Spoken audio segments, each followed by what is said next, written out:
There's a quote by Kahlil Gibran that hits harder when you grew up with a controlling mother. Your children are not your children.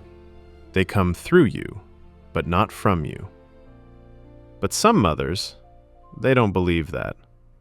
Not even a little. To them, a daughter isn't a person.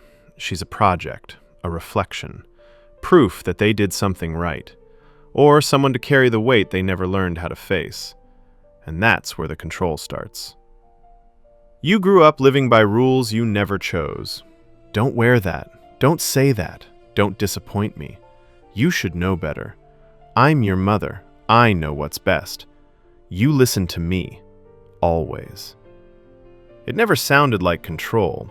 It sounded like, this is just how things are. But you felt it, didn't you? The tension, the pressure, the fear of doing something wrong, the constant feeling that your life wasn't really yours. And every time you tried to breathe, she tightened the leash a little more. Controlling mothers don't yell all the time. Sometimes they just stare. That disappointed look, that deep sigh, that I expected better from you. And it ruins you in small, quiet ways. Because her control wasn't just rules, it was your identity. If you obeyed, you were good. If you questioned anything, you were ungrateful. If you made a different choice, you were out of line. You started measuring your worth by how little space you took up, by how well you followed instructions, by how rarely you caused conflict, by how much of yourself you could hide so she wouldn't be upset. That's what control does. It rewrites you, silently, slowly, completely. And here's the darkest part. A controlling mother always says she's doing it because she cares. But look closer. Care doesn't suffocate. Care doesn't demand silence. Care doesn't punish you for wanting a life that isn't hers. Care doesn't make you feel like freedom is betrayal. Yet somehow, you ended up carrying the guilt for wanting something as simple as autonomy.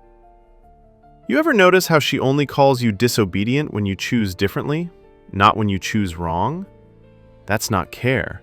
That's ownership. Growing up with a controlling mother teaches you things you wish you could unlearn. You learn to apologize too quickly. You learn to hide your feelings. You learn to ask permission for things you should be allowed to want. You learn to keep the peace even when it destroys you. You learn to doubt your own decisions. You learn to fear your own voice. And worst of all, you learn that love is something you have to earn. Control trains you to forget you deserve a life that feels like your own. A controlling mother always thinks she has time to shape you. Do what I say. Listen now. You'll thank me later. You'll understand when you're older. And daughters learn to live on borrowed time, borrowing patience, borrowing strength, borrowing permission. But there comes a moment, every daughter knows it, where something inside snaps. Not loudly, not violently, just finally. You realize you can't spend your whole life trying not to disappoint someone who's disappointed in everything that makes you you. That's the moment you start wanting freedom. Here's the small truth that sits in your chest even when everything feels heavy. You don't have to hate her to stop letting her control you. You don't need permission to choose differently. You don't have to repeat her fears, or inherit her limitations, or live inside the life she imagined for you.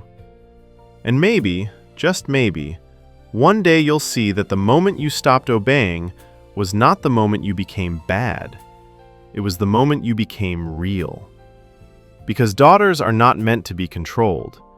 They're meant to become who they were always capable of being, even if their mother never understood that truth.